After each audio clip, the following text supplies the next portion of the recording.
Hi, എല്ലാവർക്കും spoken English ക്ലാസ്സിലേക്ക് സ്വാഗതം.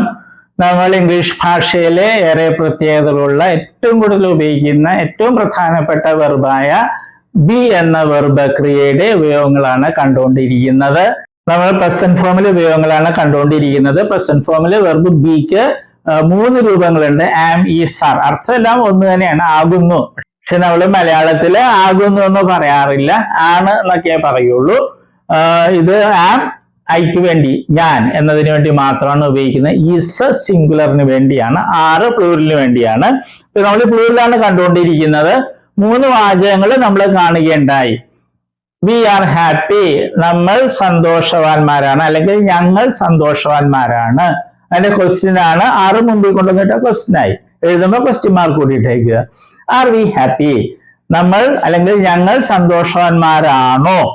പിന്നെ നമ്മൾ നെഗറ്റീവ് കണ്ട്, we aren't happy or we are not happy, രണ്ടും പറയാം. വി ആർണ്ട്, ആർ നോട്ടിന്റെ ഷോർട്ട് ഫോം ആണ് ആണ്ട്. ആർ സൈലന്റ് ആണ്, അതെപ്പോഴും ഓർക്കണേ. ആറിന്റെ എന്ന് പറയില്ല, ആണ്ട് എന്ന് പറയും. വി ആർണ്ട് ഹാപ്പി, ഞങ്ങൾ സന്തോഷവാന്മാരല്ല.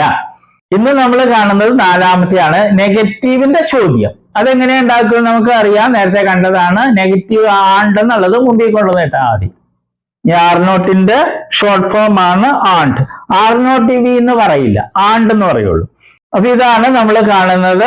ആണ്ട് വി ഹാപ്പി, നമ്മൾ സന്തോഷവാന്മാരല്ലേ.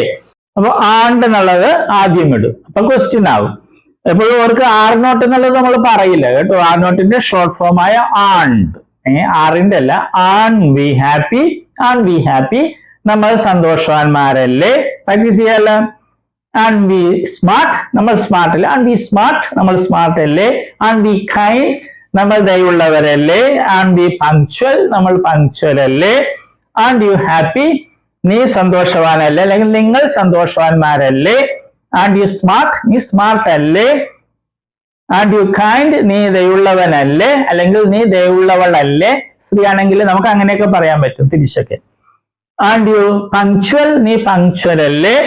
ആൻഡ് ദേ ഹാപ്പി, അവർക്ക് സന്തോഷമല്ലേ, അല്ലെങ്കിൽ അവർ സന്തോഷവാന്മാരല്ലേ, അല്ലെങ്കിൽ സ്ത്രീകളാണെങ്കിൽ അവർ സന്തോഷവതികളല്ലേ. സി, ആൻഡ് ദേ സ്മാർട്ട്, അവർ സ്മാർട്ട് അല്ലേ. ആൻഡ് ദേ കൈൻഡ്, അവർ കൈൻഡ് ദയുള്ളവരല്ലേ. ആൻഡ് ദേ പങ്ക്ച്വൽ, അവർ പങ്ക്ച്വൽ അല്ലേ. ആൻഡ് മൈ ഫ്രണ്ട്സ് ഹാപ്പി, നമ്മൾ സാധാരണ അങ്ങനെ പറയാറില്ല, അതിന് പകരം ദേ എന്നുള്ളത് ഒഴിക്കുള്ളൂ. പക്ഷെ നമുക്ക് പറയാം and my friends happy, and the students happy, കുഴപ്പമില്ല. പക്ഷെ അതിന് പകരം സാധാരണ നമ്മൾ ദേ എന്ന് വയ്ക്കുള്ളൂ, അവർ പ്ലൂറലാകുമ്പോൾ. ഇതുപോലെ ധാരാളം വാക്കുകൾ ഇംഗ്ലീഷിലുണ്ട്. Rich, poor, able, sad, efficient, അങ്ങനെ ലക്ഷക്കണക്കിന് വാക്കുകളുണ്ട്. അപ്പൊ അതൊക്കെ അർത്ഥമുള്ള രീതിയിൽ നമ്മൾ വാചകങ്ങൾ ഉണ്ടാക്കണം. ഇത് ബേസിക് ആയിട്ട്, അടിസ്ഥാനമായിട്ട് അറിഞ്ഞിരുന്നാൽ നമുക്ക് എളുപ്പമാണ്. നമുക്ക് ഇത് വെച്ചൊന്ന് നോക്കിയേക്കാം. And we teachers, and we teachers, and we teachers, നമ്മൾ അധ്യാപകരല്ലേ. ആൻഡ് വി ഫ്രണ്ട്സ്, നമ്മൾ കൂട്ടുകാരല്ലേ. ആൻഡ് വി സ്റ്റുഡൻസ്, നമ്മൾ വിദ്യാർത്ഥികളല്ലേ. ആൻഡ് യു ടീച്ചേഴ്സ്, നിങ്ങൾ അധ്യാപകരല്ലേ. ആൻഡ് യു ഫ്രണ്ട്സ്, നിങ്ങൾ കൂട്ടുകാരല്ലേ. ആൻഡ് യു സ്റ്റുഡൻസ്, നിങ്ങൾ വിദ്യാർത്ഥികളല്ലേ. ആൻഡ് ടീച്ചേഴ്സ്, അവർ അധ്യാപകരല്ലേ. ആൻഡ് ഫ്രണ്ട്സ്, അവർ കൂട്ടുകാരല്ലേ. നെഗറ്റീവ് ചോദ്യമാണ് അല്ലേ. ആൻഡ് സ്റ്റുഡൻസ്, അവർ വിദ്യാർത്ഥികളല്ലേ. ഇതുപോലുള്ള വാക്കുകളുണ്ട് ഇംഗ്ലീഷിൽ ധാരാളം, അതൊക്കെ ഉപയോഗിക്കാം. ആൻഡ് വി ബ്രദേഴ്സ്, നമ്മൾ ബ്രദേഴ്സ് അല്ലേ.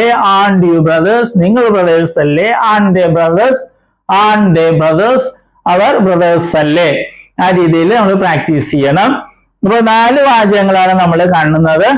ഇതിൽ ആർ വെച്ച് വി ആർ ഹാപ്പി, ഞങ്ങൾ സന്തോഷവാന്മാരാണ്. Question, are we happy, are we happy, അങ്ങനെ പ്രാക്ടീസ് ചെയ്യണം. Are we happy, are we happy അല്ല, are we happy. We aren't happy, we are not happy, ഞങ്ങൾ സന്തോഷവാന്മാരല്ല. ഇത് negative question. And we happy, നമ്മൾ സന്തോഷവാന്മാരല്ലേ.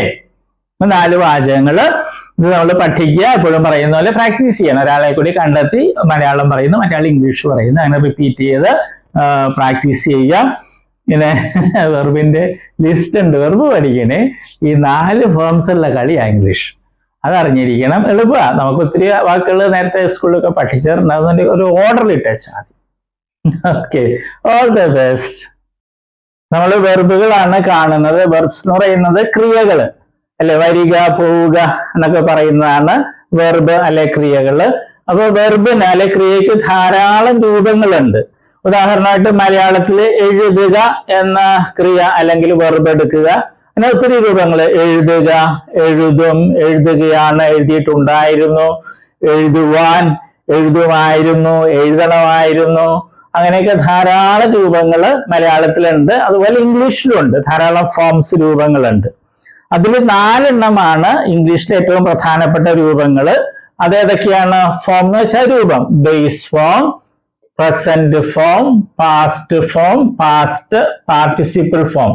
ഈ 4 രൂപങ്ങളാണ് ഏറ്റവും പ്രധാനപ്പെട്ടത്. കാരണം ഇംഗ്ലീഷില് എല്ലാ ടെൻസ് എന്ന് പറയുന്നത് അത് മറ്റൊക്കെ ഉണ്ടാക്കുന്നത് ഈ 4 എണ്ണത്തില് ഏതെങ്കിലുമൊക്കെ ഉപയോഗിച്ചാണ് ടെൻസും മറ്റും ഉണ്ടാക്കുന്നത്. അപ്പൊ ഈ 4 എണ്ണം അറിഞ്ഞിരിക്കണം, എങ്കിലേ ഇംഗ്ലീഷ് സംസാരിക്കാനും എഴുതാനൊക്കെ സാധിക്കുകയുള്ളൂ. അപ്പൊ നമ്മൾ ഉദാഹരണമായിട്ട് ബേസ് ഫോം അല്ലേ, ഉദാഹരണമായിട്ട് റൈറ്റ് എന്ന വെർബ് എടുക്കുന്നു. അതിന്റെ അർത്ഥം എന്താണ്? എഴുതുക.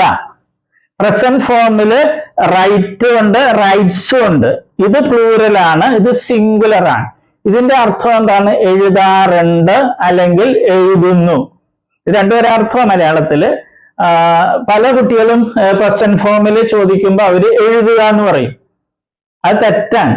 ഈ പ്രസന്റ് ഫോമില് റൈറ്റിന്റെ അർത്ഥം എഴുതാറുണ്ട് എന്നുള്ളതാണ്. എഴുതുക എന്നുള്ളത് ബേസ് ഫോമാ. ഇത് ഒത്തിരി പേര് തെറ്റായിട്ട് സ്കൂളിൽ പഠിച്ചിട്ടുണ്ട്. പാസ്റ്റ് ഫോമില് അതിന്റെ അർത്ഥം എന്താണ്? വാക്ക് എന്താണ്? റോട്ട്. അതിന്റെ അർത്ഥം എഴുതി എന്നുള്ളതാണ്. പിന്നെ പാസ്റ്റ് പാർട്ടിസിപ്പിൾ ഫോം ഉണ്ട്, അതിന്റെ റൈറ്റിൻ്റെത് റിട്ടൺ എന്നുള്ളതാണ് ആ ഫോം. അതിന് പല അർത്ഥങ്ങളുണ്ട്, മാറി മാറി വരും. പിന്നെ ഒരു കാര്യം നമ്മൾ അറിഞ്ഞിരിക്കുക, ഈ ബേസ് ഫോമും പ്രസന്റ് ഫോം പ്ലൂറലും, ബേസ് ഫോമും പ്രസന്റ് ഫോം പ്ലൂറലും ഇംഗ്ലീഷ് ഭാഷയിലെ വെർബുകൾക്ക് ഒരെണ്ണത്തിനൊഴികെ, ബി എന്ന വെർബിനൊഴികെ ബാക്കി എല്ലാ വെർബുകൾക്കും ഒരേപോലെയാണ്. സ്പെല്ലിങ്ങും ഉച്ചാരണമൊക്കെ ഒരേപോലെ തന്നെയാണ്. ഏത്? ബേസ് ഫോമും പ്രസന്റ് ഫോം പ്ലൂറലും. അർത്ഥം വ്യത്യാസമുണ്ട്. ബേസ് ഫോമിൽ എഴുതുക എന്നുള്ളതാണ് റൈറ്റ് എന്ന് പറയുമ്പോൾ, പ്രസന്റ് ഫോമിൽ റൈറ്റ് എന്ന് പറയുമ്പോൾ എഴുതാറുണ്ട് എന്നുള്ളതാണ്. ഇംഗ്ലീഷ് ഭാഷയിൽ 1,70,70,000-ലധികം വെർബുകൾ, ക്രിയകളുണ്ട്. അപ്പൊ അതില് ഈ വെർബ് ഒഴിച്ച്, ബി എന്നൊരു വെർബ് ഉണ്ട് ഇംഗ്ലീഷില്, അത് ഒഴിച്ച് ബാക്കി എല്ലാ വെർബുകളുടെയും ബേസ് ഫോമും പ്രസന്റ് ഫോം പ്ലൂറലും ഒരേപോലെ, ഒരേ സ്പെല്ലിംഗ്, ഒരേ ഉച്ചാരണം. ഓക്കെ, അതുകൊണ്ട് നമ്മൾ ഇത് പ്രത്യേകിച്ച് പഠിക്കില്ല. നമ്മൾ ഇത് 3 പഠിക്കുന്നത്. അത് നമ്മൾ സ്കൂളിൽ പഠിച്ചിട്ടുണ്ട് അല്ലെ. Come, came, come, go, went, gone, അത് തന്നെ സാധനം. പിന്നെ നേരെ ഒരു കാര്യവും കൂടി, ഇംഗ്ലീഷിൽ നേരത്തെ പറഞ്ഞു 1,70,70,000 വെർബ്സ് ഉണ്ട്. അതിൽ ഭൂരിഭാഗം വെർബുകളുടെയും ഈ പാസ്റ്റ് ഫോമും പാസ്റ്റ് പാർട്ടിസിപ്പിൾ ഫോമും ഉണ്ടാക്കുന്നത് ഈ പ്രസന്റ് ഫോമിന്റെ കൂടെ ഡി അല്ലെങ്കിൽ ഇ ഡി എന്ന് കൂട്ടിച്ചേർത്താണ്. ഒരിക്കൽ കൂടി പറയട്ടെ, ഇംഗ്ലീഷ് ഭാഷയിലെ ഒട്ടുമിക്ക വെർബുകളുടെയും പാസ്റ്റ് ഫോമും പാസ്റ്റ് പാർട്ടിസിപ്പിൾ ഫോമും ഉണ്ടാക്കുന്നത് ഡി അല്ലെങ്കിൽ ഇ ഡി എന്ന് പ്രസന്റ് ഫോമിന്റെ ഈ പ്ലൂറലിനോടുകൂടെ കൂട്ടിച്ചേർത്താണ്. അല്ലാതെ കുറെ വെർബ്സ് ഉണ്ട്. അപ്പൊ പക്ഷെ അതാണ് നമുക്ക് ഒത്തിരി ഉപയോഗിക്കുന്നത്. അതിലൊരു ഒരെണ്ണമാണ് ഇത്, റൈറ്റ്, റോട്ട്, റിട്ടൺ. ഇത് മൂന്ന് രീതിയാണ്. റൈറ്റ് ഇത് വേറെ രീതി, റോട്ട് ഇത് റിട്ടൺ. ഓക്കെ, അപ്പൊ നമ്മൾ ഇത് 3 പഠിക്കുള്ളൂ. നേരത്തെ പറഞ്ഞതുപോലെ ഇത് പ്രത്യേകിച്ച് പഠിക്കേണ്ട കാര്യമില്ല, ബേസ് അർത്ഥം അറിഞ്ഞിരുന്നാൽ മതി. ഓക്കെ, ഇപ്പൊ കമ്മിന്റെ അർത്ഥം എന്ന് പറഞ്ഞാൽ വരിക. ബേസ് ഫോമിൽ കം എന്ന് പറഞ്ഞാൽ വരിക എന്നായിരിക്കും. പ്രസന്റ് ഫോമിൽ വരാറുണ്ട് എന്നായിരിക്കും അതിന്റെ അർത്ഥം. ഉച്ചാരണവും സ്പെല്ലിങ്ങും ഒന്ന് തന്നെ ആയിരിക്കും. അപ്പൊ നമ്മളിത് 3 സ്കൂളിൽ നമ്മൾ പഠിച്ചിട്ടുണ്ട്. അത് ശരിയായിട്ടൊന്ന് മനസ്സിലാക്കണമെന്നേ ഉള്ളൂ. നമ്മളൊരു 16 ലിസ്റ്റ് വെർബുകൾ ഉണ്ടാക്കിയിട്ടുണ്ട്. ഏറ്റവും കൂടുതൽ ഉപയോഗിക്കുന്ന വെർബ്സ് ആണ്. ഇടിയും ചേർത്തതും ഉണ്ട്, പിന്നെ ഈ പ്രത്യേകതയുള്ള വെർബ്സും ഉണ്ട്. അത് നമ്മൾ പഠിക്കണം. വെർബിന്റെ ലിസ്റ്റിലെ 3ാമത്തെ ലിസ്റ്റാണ് നമ്മൾ ഇന്ന് വായിക്കുന്നത്. അപ്പോൾ 4 ഫോംസ് ഉണ്ട്. Base form, present form, past form, past participle form. ഈ 4 ഫോം അറിയാതെ ഇംഗ്ലീഷ് പഠിക്കാൻ പറ്റില്ല. അപ്പോൾ നമ്മൾ ആദ്യത്തെ 3 ഫോംസ് ആയിരിക്കും എല്ലാ വെർബിന്റെയും നമ്മൾ പഠിക്കേണ്ടത്. അപ്പൊ ആദ്യത്തെ ലിസ്റ്റ്, ആദ്യത്തെ വാക്കുകൾ നോക്കുക. ഞാൻ വായിക്കുകയാണ്. Present form, past form, past participle form. Keep, kept, kept. Sleep, slept, slept. Meet, met, met. weep, wept, wept. Creep, crept, crept. Feel, felt, felt. Sweep, swept, swept.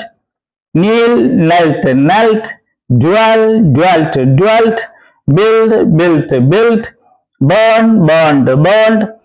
ഇങ്ങനെയുള്ള വെർബുകള് പ്രസന്റ് ഫോം പ്ലൂറലിന്റെ കൂടെ D എന്നോ E D എന്നോ കൂട്ടിച്ചേർത്താണ് നമ്മൾ past ഫോമും past participle ഫോമും ഉണ്ടാക്കുന്നത്. നമുക്ക് വായിക്കാം. allow, allowed, allowed, arrive, arrived, arrived, attract, attracted, attracted, beg, begged, begged, borrow, borrowed, borrowed, carry, carried, carried, change, changed, changed, claim, claimed, claimed, command, commanded, commanded, complain, complained, complained, complete, completed, completed, continue, continued, continued, cry, cried, cried, dance, danced, danced, describe, described, described, develop, developed, developed, fail, failed, failed, flow, flowed, flowed. ഈ വാക്കുകൾ പഠിക്കുക. ഇംഗ്ലീഷിൽ ഏറ്റവും കൂടുതൽ ഉപയോഗിക്കുന്ന വാക്കുകളൊക്കെയാണ് ഇവ എന്ന് മറക്കാതിരിക്കുക.